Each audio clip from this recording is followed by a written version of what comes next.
बिस्मिल्लाहिर्रहमानिर्रहीम। अस्सलामुअलैकुम। मेरी तरफ़ से सारे पाकिस्तानियों को, पाकिस्तान में बसने वाले पाकिस्तानियों को और पाकिस्तान से बाहर बैरून ममालिक बसने वाले पाकिस्तानियों को भी हैप्पी इंडिपेंडेंस डे मुबारक, जश्न आज़ादी मुबारक। कल मैंने देखा कि सारे पाकिस्तानी, चाहे वो पाकिस्तान के किसी भी इलाके में रह रहे हैं, चाहे वो सिंधी हैं या बलोची हैं या पश्तून हैं या कश्मीरी हैं, उन सब लोगों ने खुशी के साथ जश्न आज़ादी मनाई। बल्कि बैरून ममालिक में रहने वाले पाकिस्तानियों ने भी इस दिन को इंजॉय किया।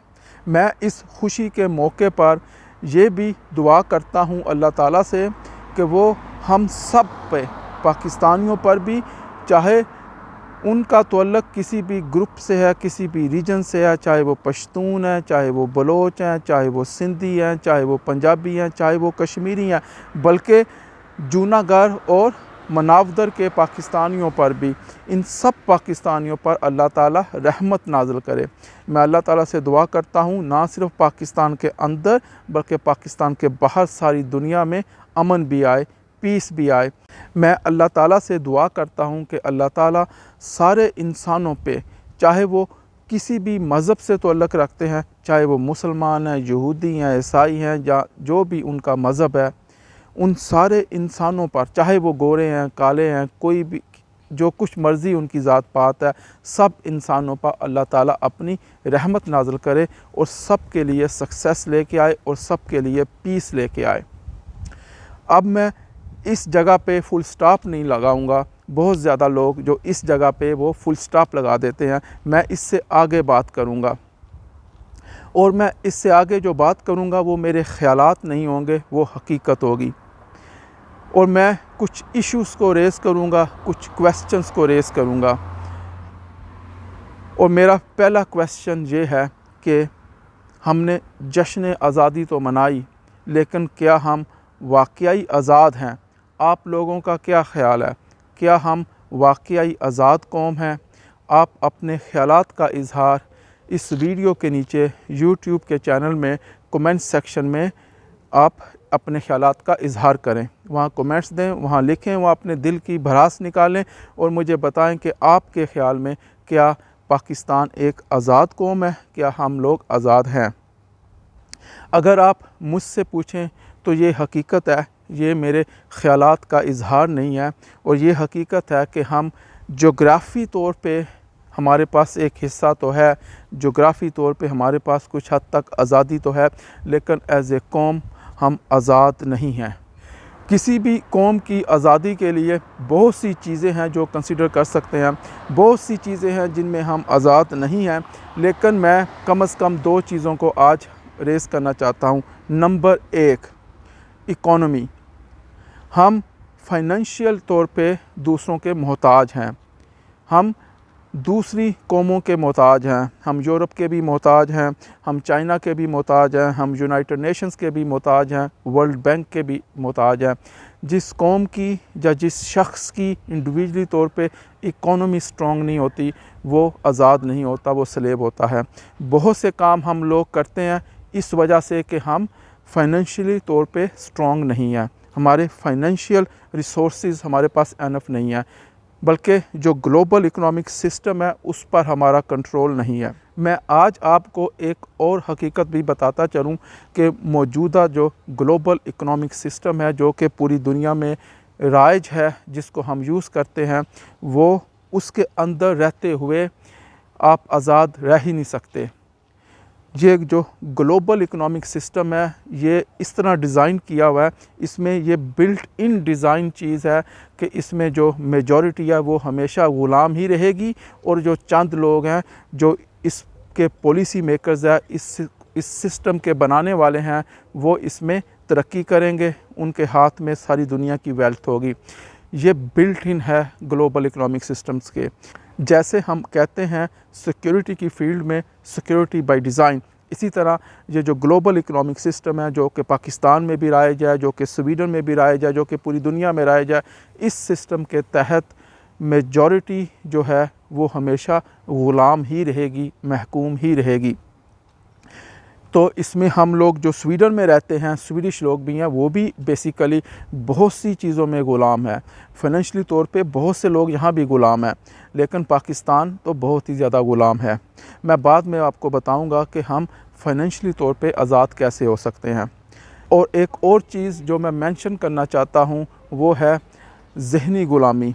फ़ाइनेंशियल तौर पे तो आप कह सकते हैं कि हमारी मजबूरी है, हम किसी ना किसी वजह से मजबूर हैं, इस सिस्टम को हम चेंज नहीं कर सकते, तो हम फ़ाइनेंशियली तौर पे ग़ुलाम हैं। लेकिन हम ज़हनी तौर पर भी ग़ुलाम हैं। हम में से बहुत से लोग जो हैं वो वेस्ट को ब्लाइंडली फ़ॉलो करते हैं, और वो इसलिए फ़ॉलो करते हैं कि वो ज़हनी तौर पे इन लोगों के वेस्ट के ग़ुलाम हैं। फ़ॉर एग्ज़ाम्पल, हम वेस्ट की तरह बनना चाहते हैं, हम वेस्ट की तरह अपने कपड़े उतार देते हैं। हमने ये जो जश्न आज़ादी मनाया है, इसमें भी हमने बहुत सी चीज़ें वो वेस्ट के मुताबिक की हैं। हमने डांस गाना किया, हमने म्यूज़िक का इस्तेमाल किया, हमने अजीबो-गरीब तरीके से जश्न आज़ादी मनाया, और ये हमने इसलिए किया कि हम ज़हनी तौर पे वेस्ट के ग़ुलाम हैं। जो काम वेस्ट के लोग करते हैं, हम समझते हैं कि वो अच्छा काम है, तो हम वो करने की कोशिश करते हैं, जबकि वेस्ट में बहुत सी चीज़ें अच्छी हैं। फ़ॉर एग्ज़ाम्पल, ये देखें आप, कितना साफ़ सुथरा ये मुल्क है स्वीडन। सफाई निसफ़ ईमान है। सफाई जो है वो इस्लाम भी इस चीज़ की बात करता है, लेकिन हम सफाई में वेस्ट का मुकाबला नहीं करेंगे। मैं इस वक्त KTH में खड़ा हूँ, ये यूनिवर्सिटी है, सैटरडे इवनिंग है, स्टूडेंट्स से सैटरडे इवनिंग में भी ये भरा पड़ा है। यहाँ की कौम बहुत मेहनत करती है, हम मेहनत में भी इन लोगों का मुकाबला नहीं करेंगे।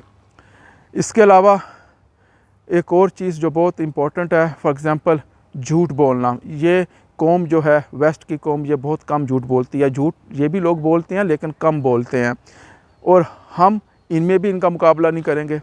हम इनका मुकाबला करते हैं कपड़े उतारने में, डांस करने में, नाच गाने में। तो ये है ज़हनी ग़ुलाम। तो ये जो दो ग़ुलामी की किस्में हैं, फ़ाइनेंशियली तौर पे किसी का ग़ुलाम होना और ज़हनी तौर पे ग़ुलाम होना, ये दो बहुत बड़ी ग़ुलामी की किस्में हैं। इसके अलावा और भी बहुत सी चीज़ें हैं जिनमें हम ग़ुलाम हैं। मैं उन चीज़ों को आज डिस्कस नहीं करूँगा, किसी और दिन उन चीज़ों के बारे में बात करेंगे। तो बेसिकली मैं आपको आज ये मैसेज देना चाहता हूँ, बहुत अच्छी बात है, हमने जश्न आज़ादी मनाया, हमें मनाना भी चाहिए, लेकिन हमें ये भी समझना चाहिए कि हम अभी आज़ाद नहीं हुए। अभी हमने आज़ाद होना है, अभी हमने फ़ाइनेंशियली तौर पे भी आज़ाद होना है, अभी हमने ज़हनी तौर पे भी आज़ाद होना है। जब तक हम अपनी आइडेंटिटी को कायम नहीं रखेंगे, अपनी खुदी पे भरोसा नहीं करेंगे, उस वक्त तक हम आज़ाद नहीं हो सकते ज़हनी तौर पे। अगर आपने आइडेंटिटी के बारे में मेरी वीडियो देखनी है, तो ये एक वीडियो है, ये आप देख सकते हैं। इसमें मैंने डिस्कस किया है कि हमारी आइडेंटिटी क्या है। तो आइडेंटिटी बहुत इम्पोर्टेंट चीज़ है।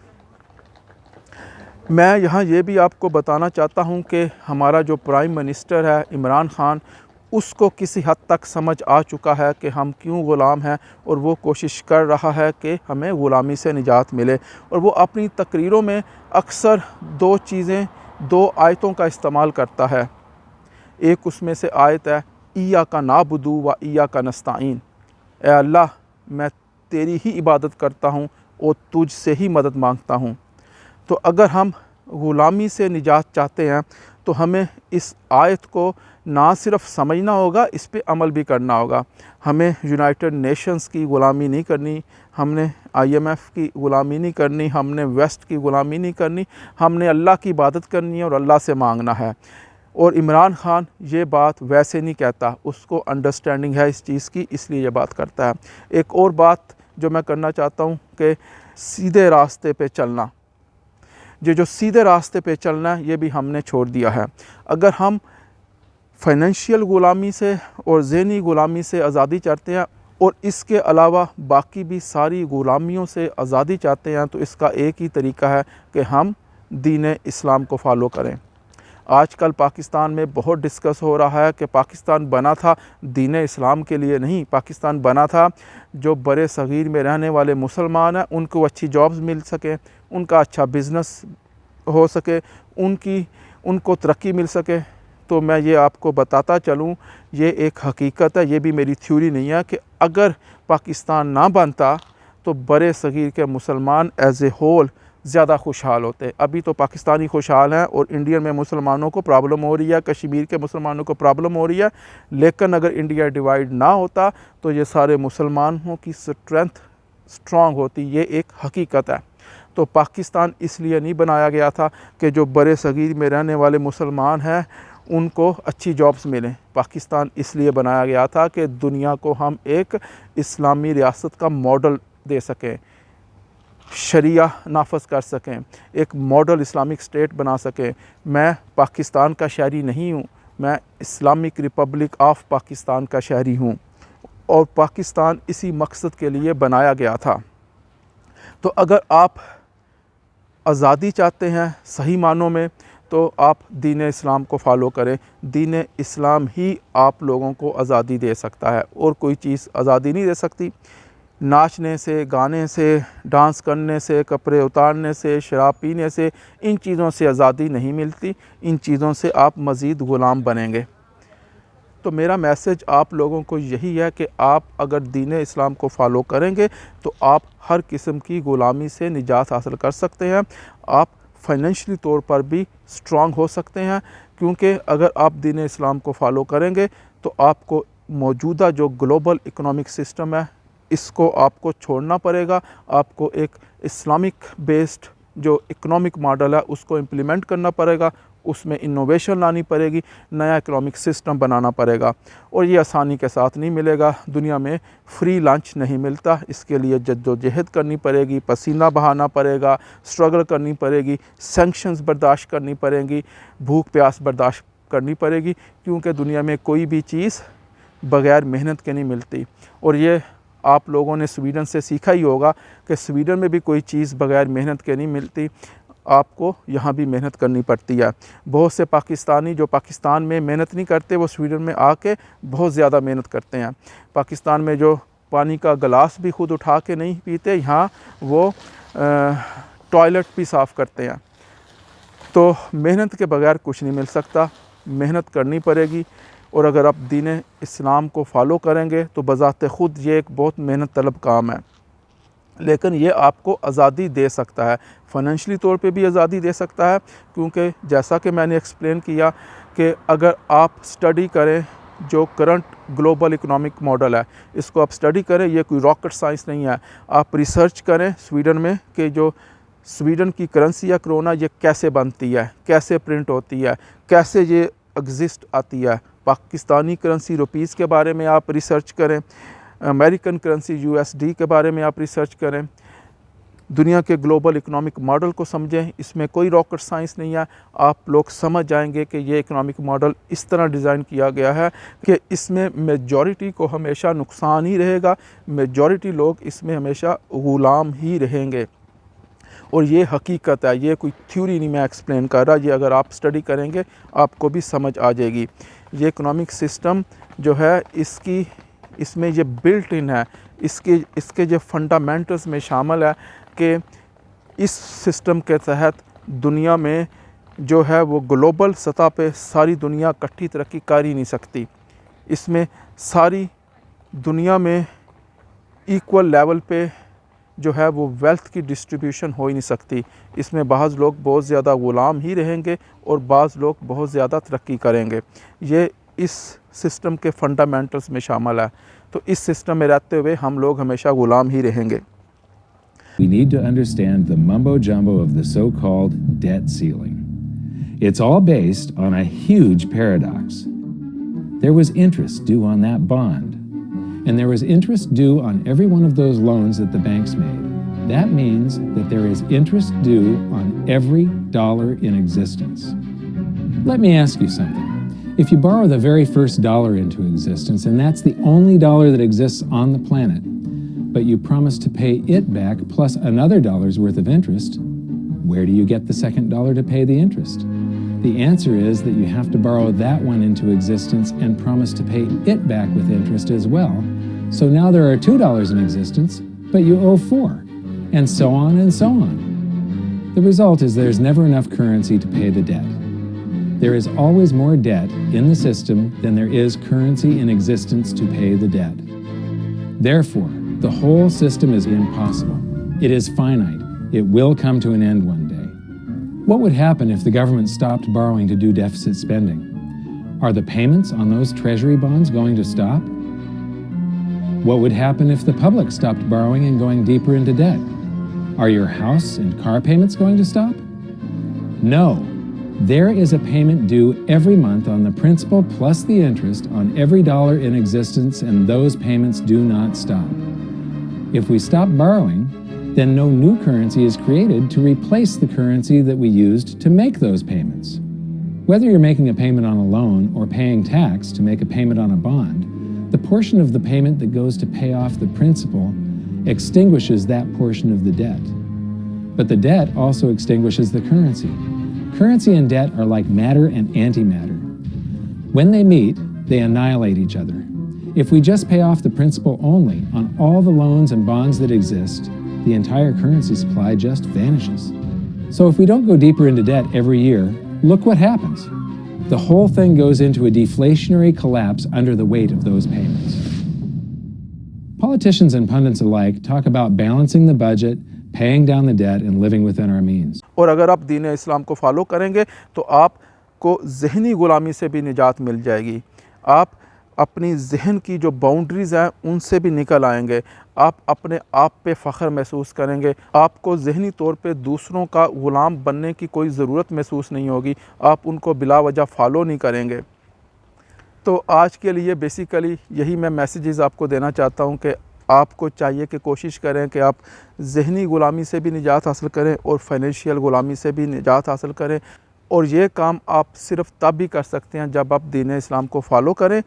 और अगर इसके अलावा कोई तरीका है तो प्लीज़ आप मुझे बताएं वो कौन सा तरीका है। आप इस वीडियो के नीचे कमेंट सेक्शन में अपने कमेंट्स का इजहार करें। इसके अलावा मैं जाते जाते ये भी कहना चाहूँगा कि ये भी एक ज़हनी ग़ुलामी की ही शक्ल है कि हम आज भी पाकिस्तान में उतने वेल इंटीग्रेटेड नहीं है जितना दीन इस्लाम रिक्वायर करता है। इंडिया हमसे बेटर है इस सूरत में। ये हकीकत है कि जो इंडिया की मौजूदा गवर्नमेंट है उसने सारे दुनिया जहां के हिंदुओं को हिंदुस्तान में वेलकम किया है, जबकि पाकिस्तान बना ही मुसलमानों के लिए था। तो हमें भी दुनिया जहां के सारे मुसलमानों को पाकिस्तान में वेलकम करना चाहिए। पाकिस्तान पंजाबियों के लिए नहीं बना था, पाकिस्तान बलोचियों के लिए नहीं बना था, पाकिस्तान सिंधियों के लिए नहीं बना था, पाकिस्तान दुनिया के मुसलमानों के लिए बना था और एक मिसाली रियासत का मॉडल पेश करने के लिए बना था। तो हमें भी थोड़ा सा अपने जहन को और दिमाग को खोलना चाहिए और सारी दुनिया के मुसलमानों को वेलकम करना चाहिए। हाँ, बहुत सारे लोग ये बात करते हैं कि जो बाकी दुनिया के मुसलमान हैं वो तो उम्मा की बात ही नहीं करते, वो हमसे अच्छा सलूक नहीं करते। और भाई अगर सारी दुनिया के लोग भी, सारे लोग भी गलत काम करें, मुसलमान भी गलत काम करें तो हमें गलत काम करने की ज़रूरत नहीं है। अगर अरबी लोगों की जो मेजॉरिटी है वो गलत काम करती है, वो अरबी और अजमी में फ़र्क रखती है, तो इसका मतलब ये नहीं है कि हम भी वैसा ही बिहेवियर करें। हमें उनसे अच्छा बिहेवियर रखना चाहिए। इस्लाम में उम्मा का कॉन्सेप्ट है। इस्लाम में किसी अरबी अजमी को, गोरे कारे को, बलोची को, पंजाबी को, सिंधी को, इन सारी किसी भी किस्म की कास्ट पे कोई फोकियत नहीं है। इस्लाम में सारे इंसान बराबर हैं और सारे मुसलमान बराबर हैं। तो हमें बात सिर्फ़ पाकिस्तान में बसने वाले मुसलमानों की नहीं करनी चाहिए। हमें जो बात है वो सारे दुनिया के मुसलमानों के लिए करनी चाहिए। हाँ, अब बाज़ लोग शायद ये बात करें कि जो लोग मुसलमान नहीं हैं उनका क्या होगा। भाई इस्लाम बड़ा फ्लेक्सिबल मज़हब है, इसमें हर चीज़ के बारे में सोचा गया है, इसमें हर चीज़ के बारे में जो है वो प्रिंसिपल्स बनाए गए हैं। इस्लाम पर कायम रहते हुए हम बाकी दुनिया के साथ पीसफुली रह सकते हैं। इस्लाम जो है उनमें बहुत अच्छी तरह क्लियर किया गया है कि आपके रिलेशनशिप बाकी दुनिया के साथ कैसे हों।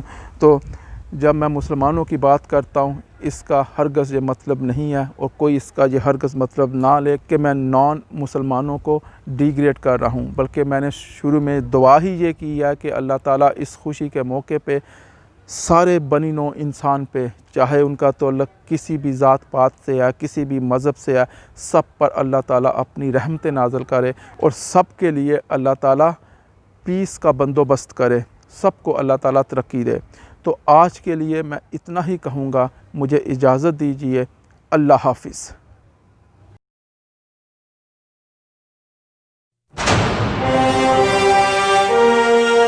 If you like this video, please share this video to the whole world. Spread this video everywhere. We are confident that this channel is going to have a huge impact. This channel is going to change some of the lives of the people. So please subscribe to this channel and press the bell icon and stay tuned. Thank you to all of you. Goodbye.